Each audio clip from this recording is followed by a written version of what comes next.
खुशामदीद दोस्तों, राम राम सलाम। मैं धर्मपाल मलिक जींद से हूँ। आज की हमारी वीडियो का मौजू है पार्टीशन ऑफ पंजाब पार्ट 3। पहले ही भी हम पंजाब के डिवीज़न के ऊपर 2 वीडियो बना चुके हैं, ये तीसरी है। आज की वीडियो में हम ये बताएंगे कि पंजाब के पार्टीशन के अंदर और करवाने के अंदर अहमदिया जो मुसलमान थे उनका क्या रोल था, उन्होंने क्या भूमिका अदा की। पहले तो मैं ये बता दूं कि अहमदिया हैं कौन।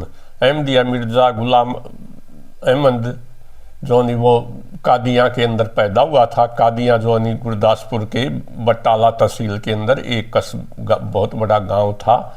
उसके पुरखे 1530 के अंदर बाबर के समय में समरकंद से आए थे और उनको 70 गांव की जागीर मिली थी। लेकिन अंग्रेज़ों के समय में वहाँ कादियाँ के ही उसका 1835 के अंदर जन्म हुआ और 1908 के अंदर वो लाहौर के अंदर स्वर्ग सिधार गए। वो अंग्रेज़ सरकार के जो नौकर भी थे, वो नौकरी करते थे, सरकारी कर्मचारी थे। लेकिन वो नौकरी करते हुए ही बहसें करने लग गए। जो मिशनरी होती थी, क्रिश्चियन मिशनरी, उनके साथ और जो हिंदू रिफॉर्मर्स के साथ वो बड़े लॉजिक के साथ जो बड़े बहसें करते थे और अक्सर जीत जाते थे। उस समय वो सुन्नी इस्लाम का प्रचार करते थे और सुन्नी थे। लेकिन 1883 के बाद में उन्होंने नौकरी भी छोड़ दी और 1883 के अंदर उन्होंने शम को प्रोफेट नबी डिक्लेयर कर दिया कि मैं भी एक नबी हूँ। जबकि कुरान शरीफ के अंदर हजरत मोहम्मद साहब जो नहीं वो आखिरी नबी हैं, ऐसा कुरान शरीफ के अंदर लिखा है। पैगंबर साहब लिखते हैं कि खुदा अल्लाह ने मेरे को आखिरी नबी के रूप में भेजा है और आगे के लिए कुरान शरीफ ही आपकी गाइड होगी। लेकिन मिर्ज़ा गुलाम अहमद ने कहा कि अल्लाह ने जो कुरान शरीफ के अनुसार 1,24,000 नबी दुनिया में हर जगह, हर खित्ते में और हर भाषा में भेजे हैं, हर जाति में भेजे हैं। ऐसे 25 नबियों का जिक्र, लगभग 24-25 नबियों का नाम जो कुरान शरीफ के अंदर भी आता है। उन्होंने कहा नबी भेजने की पावर तो अल्लाह के पास है और अल्लाह ने मुझे नबी बनाकर भेजा है। 1891 के अंदर उन्होंने अपने आप को मसीहा भी घोषित कर दिया। जो ईसाइयों का नबी होता उसे मसीहा कहते हैं।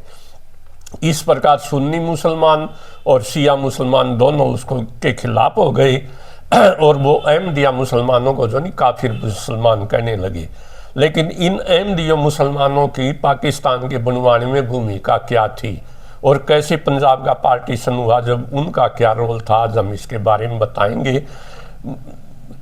सियालकोट का वेस्ट पंजाब का रहने वाला सर जफरुल्ला खान, जो उस समय के वायसराय की जो कौंसिल का सदस्य था, जिसको आज का कैबिनेट मिनिस्टर कह सकते हैं, उसका जन्म 1893 के अंदर सियालकोट के अंदर हुआ था और 1 सितंबर 1985 को लाहौर के अंदर जफरुल्ला खान स्वर्ग सिधार गया।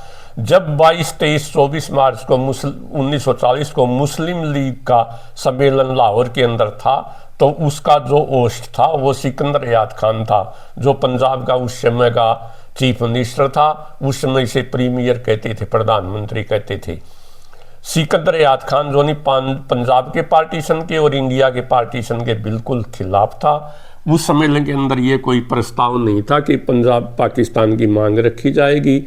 लेकिन उस समय के वायसराय लिलिनथिन गो ने जो सर जफरुल्ला खान को संदेशा देकर लाहौर भेजा कि आप जिन्ना साहब को कहें कि वो पाकिस्तान की अलग मुस्लिम देश की मांग करे। उस समय 2nd वर्ल्ड वार चल रहा था और जोनी कांग्रेस जोनी से अंग्रेज़ों का समर्थन नहीं कर रही थी। इसलिए लिनथिन गो ने ये राय दी कि आप सेपरेट मुस्लिम देश की मांग करो ताकि कांग्रेस के ऊपर दबाव बनाया जा सके। ऐसा जो सर जफरुल्ला खान आए और उन्होंने ही जो ये ड्राफ्ट लिखा पाकिस्तान की मांग का और 23 मार्च 1940 को मुस्लिम लीग के सम्मेलन के अंदर पहली बार पाकिस्तान की मांग की गई।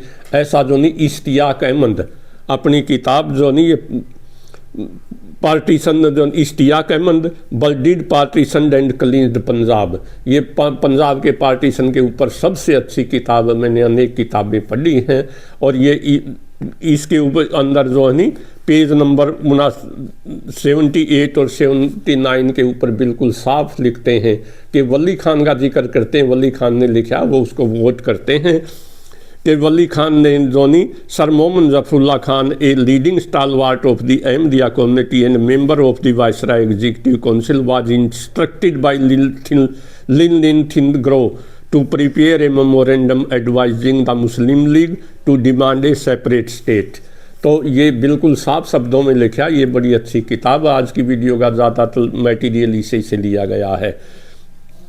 तो इस प्रकार पाकिस्तान की जो नहीं वो मांग रखी गई पहली बार, और वो कांग्रेस के ऊपर दबाव बनाने के लिए लिखी गई थी। तो इसके उस समय जो नहीं मैं यहाँ स्पष्ट कर दूँ, जो ये अहमदिया संप्रदाय था उसका हेड जो था, रिलीजियस हेड गुरु जोनी, वो मिर्ज़ा बशीरुद्दीन था। मिर्ज़ा बशीरुद्दीन जोनी वो अलग जोनी मुसलमानों के लिए अलग देश के हक में बिल्कुल भी नहीं थे। लेकिन पहले तो जिन्ना साहब ने जोनी जफरुल्लाह खान को कॉन्फिडेंस में लिया, और फिर उन्होंने भी बशीरुद्दीन को, मिर्ज़ा बशीरुद्दीन को जो अहमदियों का गुरु था, उसको आश्वासन दिलाया कि पाकिस्तान एक सेक्टरियन स्टेट नहीं होगा, उसके अंदर जोनी सभी के बराबर के हक होंगे। तो इस आश्वासन के पर बशीरुद्दीन मान गया, और फिर सबसे पहले जोनी जिन्ना की हिमाकत करने वाले, उसकी मदद करने वाले और पाकिस्तान की मांग उठाने वाले अहमदिया मुसलमान थे। जिन्ना साहब ने मुल्तान के शिया मुसलमानों को भी आश्वासन दिया था कि आपको भी जो बराबर के हक मिलेंगे और पाकिस्तान कोई सेक्टरियन स्टेट नहीं होगी। आपको पता होना चाहिए कि मैं खुद एक शिया मुसलमान हूँ, और मैं शिया खोजा शिया हूँ। खोजा शिया तो शिया मुसलमानों के अंदर भी एक माइनॉरिटी है, यानी minority with in A minority. तो मेरी कम्युनिटी तो बहुत छोटी है, अगर इनको हक नहीं मिलेंगे तो मैं पाकिस्तान क्यों बनवाऊँगा।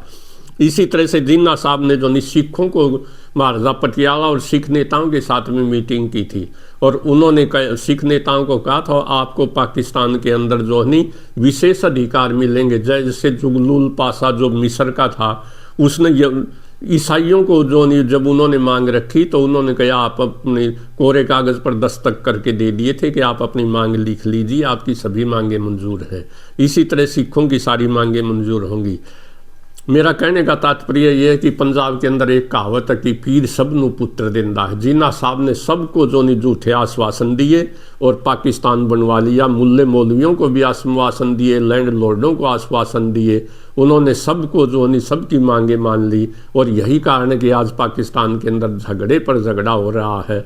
फिर जो नहीं उन्होंने 11 सितंबर 1947 को जो ने एक स्पीच दे दी कि हिंदू अपने मंदिरों में जाएंगे, सिख गुरुद्वारों में जाएंगे, मुसलमान मस्जिद में पूजा करेंगे, पाकिस्तान के सभी नागरिक बराबर होंगे। 10 लाख आदमियों को मरवा करके ऑन रिकॉर्ड इन तालबा बोर्ड तो कहता 21 लाख पंजाबी मारे गए, 1 लाख औरतों की इज्जत लूटी गई, 1 करोड़ 80 लाख लोगों के घर उजड़ गए। और फिर जिन्ना साहब कहते हैं कि हिंदू जो नहीं वो मंदिरों में जाएंगे, जाने को आज़ाद होंगे, सिख अपनी पूजा गुरुद्वारे में करें और मुसलमान मस्जिदों में करेंगे, पाकिस्तान के सब लोग जो नहीं वो बराबर होंगे। मुझे तो ये कुछ समझ में आ नहीं। जिन्ना साहब का सिर्फ वो कुर्सी लेना चाहते थे, और पीर सबनू पुत्र देंदा है, वो सबको पुत्र दे रहे थे। और जो नहीं ऐसा ये किताब है दी फ्रीडम एट मिडनाइट, इसके बारे में जिन्ना साहब के बारे में बहुत कुछ लिखा है।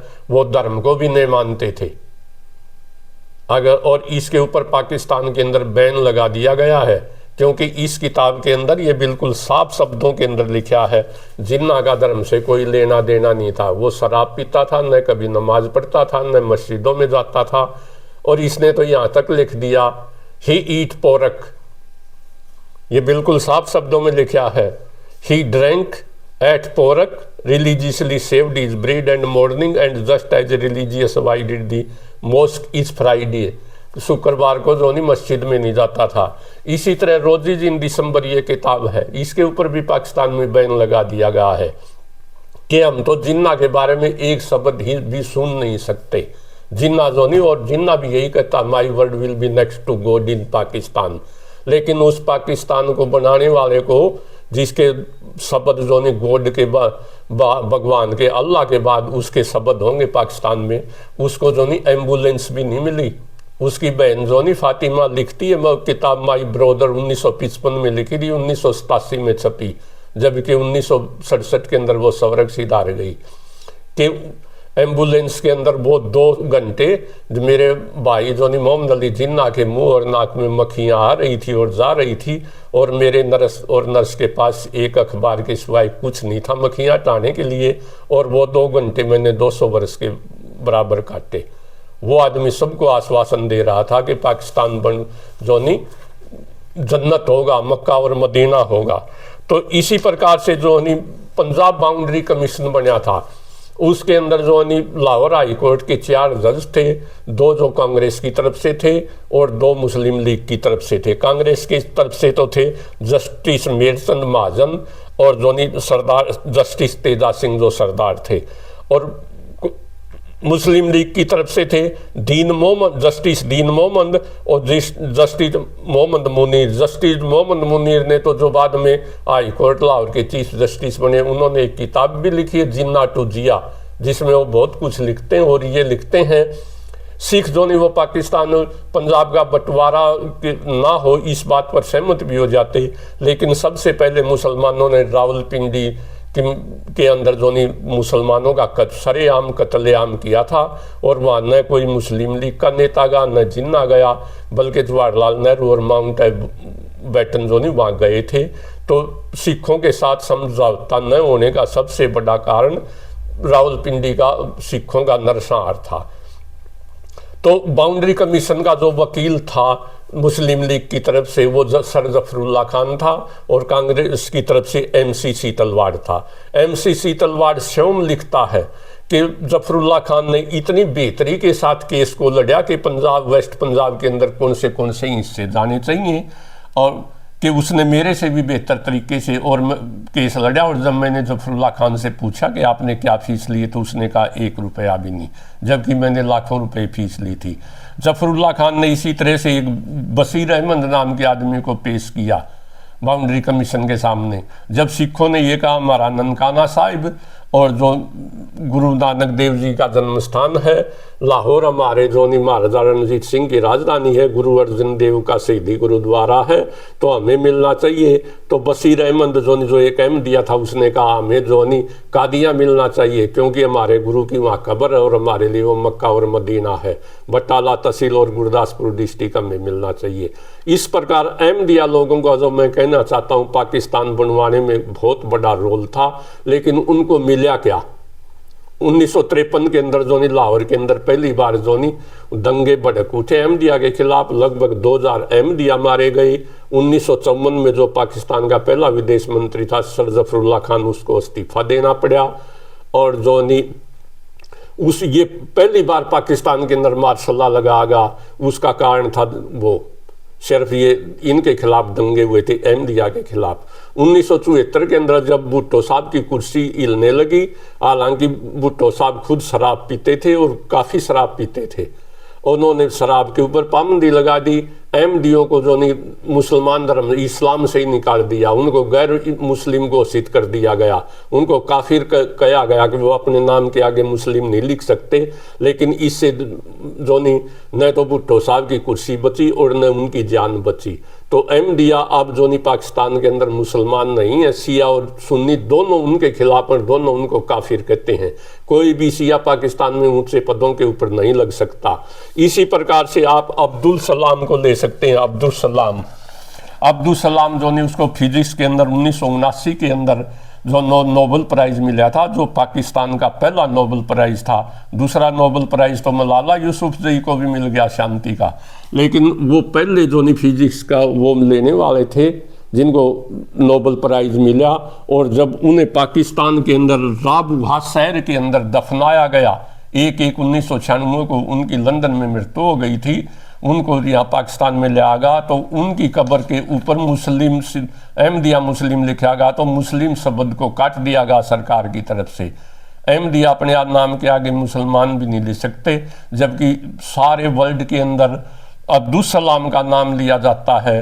अब्दुल सलाम 1926 के अंदर जंग में पैदा हुए थे और उनको जो वजीफे के ऊपर सर छोटू राम ने, दीन बंधु छोटू राम ने जो ऑक्सफोर्ड और कैम्ब्रिज यूनिवर्सिटी के अंदर सरकारी वजीफा दे करके भेजा था। तो हमारी ऐसी कल्चर थी। सर छोटू राम तो अब्दुल सलाम को जो वजीफा देकर लंदन में भेजते हैं और पाकिस्तान सरकार उनके आगे मुस्लिम भी नहीं लिखने देती। ऐसा व्यवहार, ये मिला अहमदियों को पाकिस्तान बनने का इनाम। अहमदी सन 1940 के अंदर जब पाकिस्तान की मांग की तो मुस्लिम यूनियनिस्ट पार्टी का एक अहमदिया मुसलमान पीर अकबर अली था, उसने पहली बार कहा था कि मैं देश को तोड़ने के हक के अंदर नहीं हूँ, लेकिन उसकी नहीं मानी गई और सर जफरुल्लाह खान को सब कुछ जो नहीं उसको पूरी पावर दे दी गई, क्योंकि वो जिन्ना साहब के नज़दीक पहुंच गया। जैसे कई इतिहासकार लिखते हैं जिन्ना साहब जो नहीं वो अंग्रेज़ों का एजेंट था, ठीक इसी प्रकार से जफरुल्लाह खान भी वायसराय का एजेंट था। और जो नहीं जब 1986 के अंदर ब्लेसफेमी एक्ट लगाकर और 1974 में तो भुट्टो साहब ने इनको इस्लाम से निकाल दिया और 1986 के अंदर जब जिया साहब ब्लेसफेमी एक्ट लाए तो ब्लेसफेमी एक्ट का सबसे ज़्यादा दुरुपयोग इन अहमदियों के साथ ही अगेंस्ट ही किया गया है। जिन अहमदिया भी कोई कम नहीं है, उन्होंने फर्स्ट वर्ल्ड वार के अंदर तुर्की की हार के ऊपर ओस्मानी अम्पायर गिरागा तो अंग्रेज़ों का साथ दिया था और खुशी मनाई थी। वो मिर्ज़ा गुलाम अहमद हमेशा अंग्रेज़ों का लॉयल रहा। वो उसने बिल्कुल साफ शब्दों में कहा था अंग्रेज़ों के खिलाफ जो नहीं कोई भी जिहाद नहीं होगा, कोई वो अंग्रेज़ों का वो भी he was also agent of the English people. तो मेरा कहने का मतलब ये है जो सारी फोर्सेज इंडिया को तोड़ने के लिए काम कर रही थी वो अंग्रेज़ थे और अंग्रेज़ों के फॉलोवर थे, उसमें चाहे वो लैंडलॉर्ड थे। यहाँ तक लिखते हैं इश्तियाक अहमद तो अगर पंजाब के लैंडलॉर्ड नहीं मानते तो वो जो नहीं ये कभी भी पंजाब का बंटवारा नहीं होता, ना देश का बंटवारा होता, बल्कि देश का बंटवारा करने के असली हक जिम्मेवार जो नहीं वो पंजाब के लैंडलॉर्ड हैं। और आज भी पंजाब के अंदर जो नहीं जागीरदारी सिस्टम है, जबकि इंडिया के अंदर जागीरदारी सिस्टम खत्म हो चुका है। तो ये था अहमदियों का रोल मोटा मोटा भाइयों। अगली वीडियो में हम सिखों ने क्या रोल अदा किया ये बताएंगे। जय हरियाणा, जय हरियाणवी, जय पंजाब। अगर आपको वीडियो पसंद आए तो चैनल को इसे लाइक करना, शेयर करना और चैनल को सब्सक्राइब करना। Thank you very much.